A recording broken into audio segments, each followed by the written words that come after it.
The Mojave sun wasn't just a light. It was a weight. It pressed down on the Arizona sand until the horizon shimmered like a fever dream, and the air itself tasted of copper and old regrets. Silas Thorne sat on his porch, a man made of leather and silence. He was 54 years old, and he'd spent half those years trying to wash the smell of black powder and Virginia mud out of his skin. He liked the desert because it didn't ask questions. It didn't care about the war. It didn't care about the men he'd left in the trenches. Then he saw the dust. It wasn't the steady plume of a rider. It was erratic, low to the ground, like something wounded dragging itself through the sagebrush. Silas stood, his knees popping like dry kindling. He reached for the Winchester leaning against the house, not out of malice, but out of habit. Out here, a stranger was usually just trouble dressed in different clothes. As the figure got closer, the shape resolved into a woman. She wasn't walking. She was stumbling, her hands clutching her midsection as if she were trying to hold her soul inside her body. Her dress was silk, or it had been once.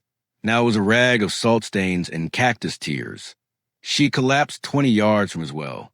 No graceful fall, just a sudden surrender to gravity. Silas was down the steps before he could think. He reached her just as she let out a sound that would have made a coyote turn tail. It wasn't a cry. It was a jagged, raw shred of agony.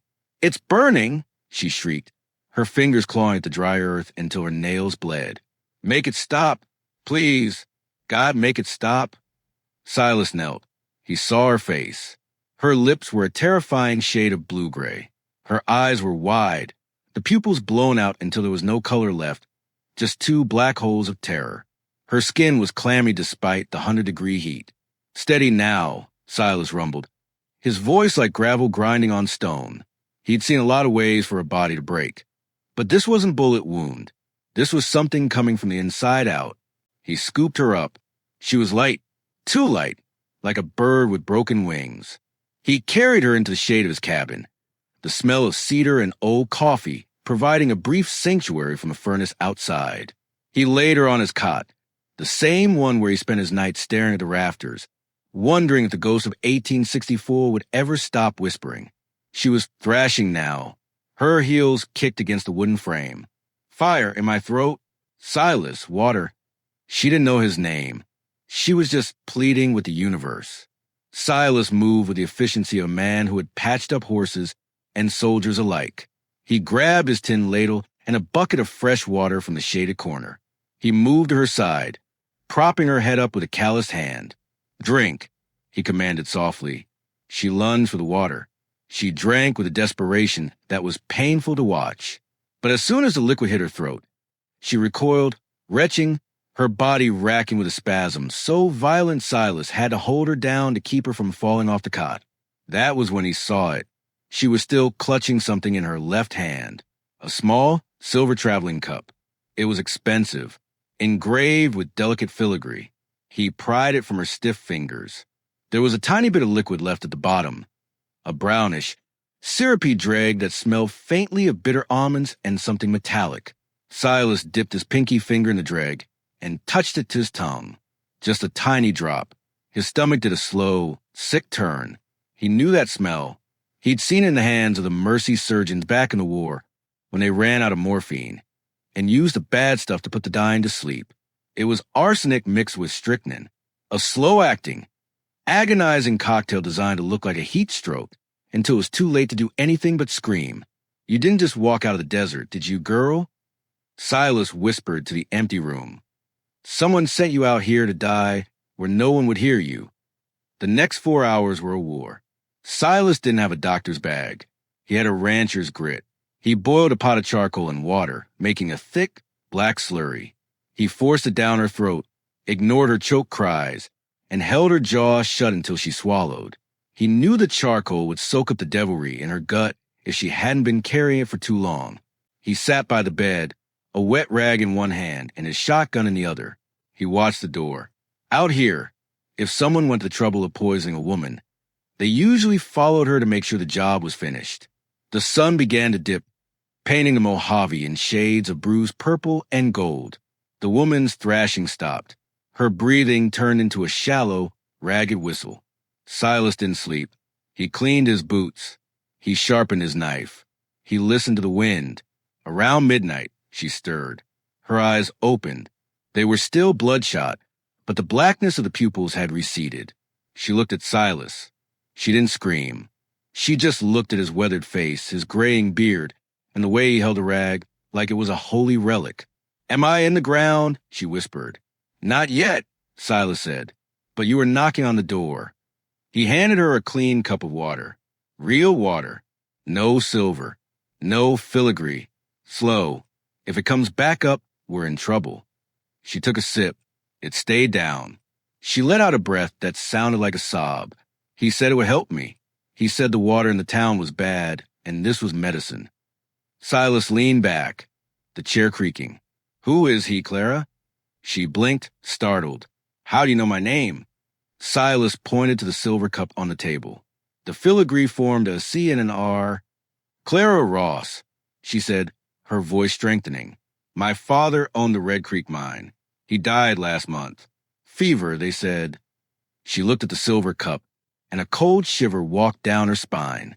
"My uncle, he's the one who gave me the cup. He's the one who said I should take a long ride to clear my head, to take the medicine if I felt the heat." "Your uncle," Silas said, the words tasting like ash. "He wouldn't happen to be Judge Miller, would he?" Clara nodded slowly. "How did you know?" "Because," Silas said, looking out the dark window, "the judge is the only man in this territory who can kill a person in broad daylight and have the law call it an accident, and he's been looking by the Red Creek mine for 10 years. I hope you are getting along with the story. Let me know in the comment. I'll be reading them." Silas Thorne knew that the moment he saved this woman, he'd ended his peace. He'd spent 12 years being a ghost. But ghosts don't get to choose when they stop being dead. Sometimes one act of kindness is a death sentence. If you're still here with us in the Mojave, listening to the wind against Silas's cabin, I want to ask you something. Have you ever stood up for someone when you knew it would cost you everything? Or do you think some fights are better left to the desert? Let me know in the comments where you're listening from and what time it is in your part of the world. And if you believe that justice is worth the price of a quiet life, go ahead and hit that subscribe button. Because out here in the West, the real storm is never the one that brings rain. It's the one that brings men. 3 days passed. The kind of days that feel like they're made of glass. Clara stayed in the cot. Silas moved her to the porch as she got stronger. He didn't talk much, but he watched her. He watched the way she looked at the mountains. Not with fear, but with a growing, quiet anger. It was the same look Silas had seen in the mirror after the Battle of the Wilderness. It was a look of someone who had realized the world wasn't just hard. It was crooked. He killed him, didn't he? Clara asked one afternoon. She was sitting in a chair Silas had mended, a blanket over her legs. "My father, it wasn't a fever." Silas didn't stop whittling the piece of pine in his hand. Judge Miller doesn't wait for nature to do his chores. He's a man who likes a schedule. "I have the papers," she said softly, "in the lining of my saddle. My father left the mine to me, not the estate, just the mine. The judge didn't know I had them. He thought if I disappeared in the desert, the mine would go to the next of kin. Him." Silas looked up. He looked at the ridge road. A thin line of dust was forming, not erratic this time. Steady, 3 riders, moving with purpose. "He's coming for the papers, Clara," Silas said. He stood up and tucked his knife into his belt. "And he's coming to see why you want a pile of bones in a dry wash." Clara stood.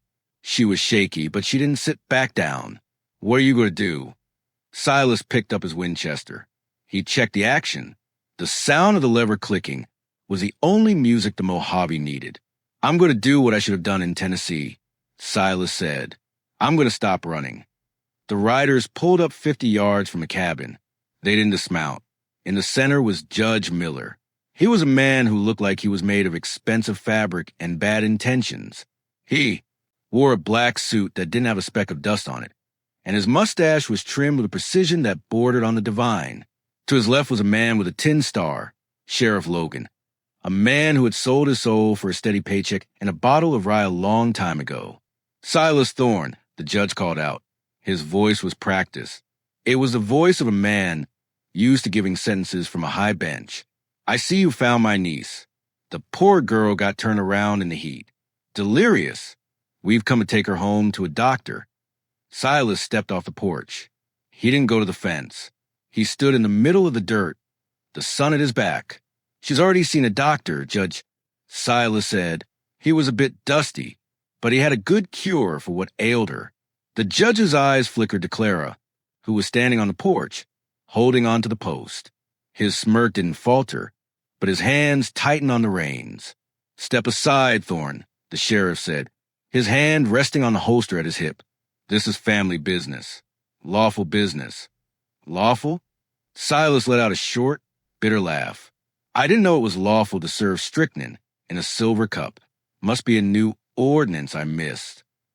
The air turned heavy, the kind of silence that comes before a lightning strike. "She's sick, Silas," the judge said, his voice dropping an octave. "She's imagining things. The heat does that to a woman's mind. Give her to us, and you can go back to your hole in the ground. No one needs to know you were ever here." "I think the town might like to know," Silas said. He held up the silver cup. It glinted in the sun like a tooth. "Clara says the dregs in here match the ones in her father's flask. The one you gave him the night he got the fever." The sheriff looked at the judge. He was sweating now, not just from the sun.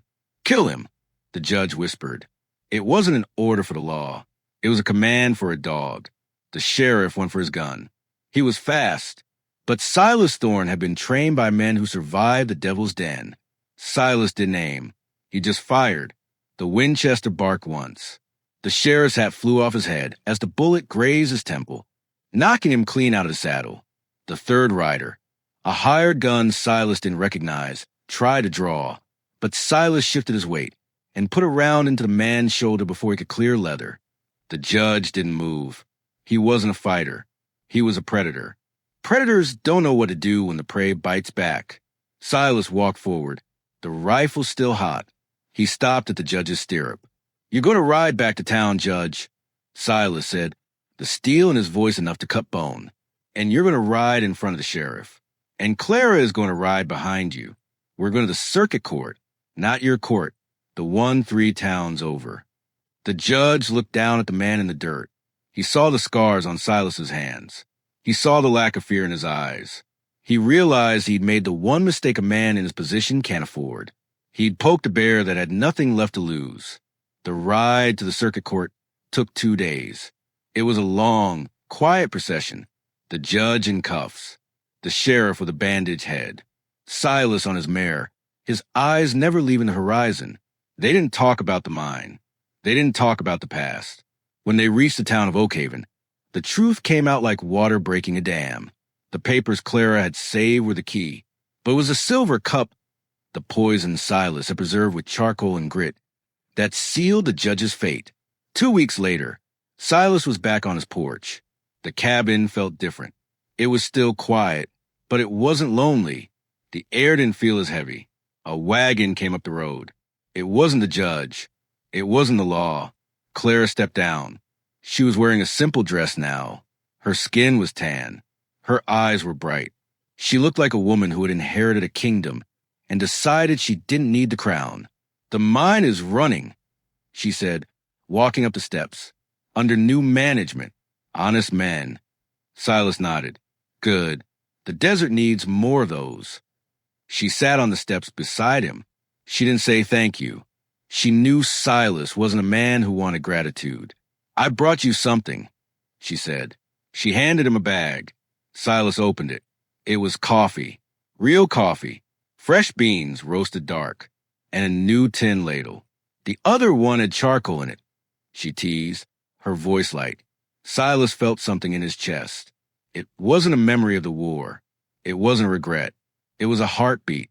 A real one. "You staying in town?" he asked. "For now," Clara said. She looked out at the Mojave. "But I think I'd like to learn how to fix a fence. And how to grow something in this sand." Silas looked at her. He saw the survivor. He saw the girl who had screamed for the burning to stop and found the strength to keep walking. "Fences are easy," Silas said. "It's the growing that's hard." Silas Thorne spent 12 years trying to be a ghost because he thought the world was too broken to fix. He thought if he stayed small enough, the cruelty of men wouldn't find him. But that's the thing about the West. You can hide from the law, and you can hide from the sun, but you can't hide from the person you're meant to be. Sometimes, life sends a scream into your yard just to see if you're still listening. Clara Ross didn't just survive the poison. She survived the people who tried to make her feel small. She took the fire in her throat and turned it into a light to lead her home. So, I'll leave you with this. What's in your cup today? Is it something that's holding you back? Or is it the strength to stand up for what's right? If this story meant something to you, if it reminded you that one man and one rifle can still change the world, give us a like. Share this journey with someone who needs to hear that the burning doesn't last forever. And make sure you're subscribed, because the desert is wide and there are so many more stories waiting just over the next ridge. Until next time, keep your water fresh, your powder dry, and your heart open, because out here, the sun always sets, but the truth is what waits in the morning. Take care of yourselves. We'll see you on the next ride.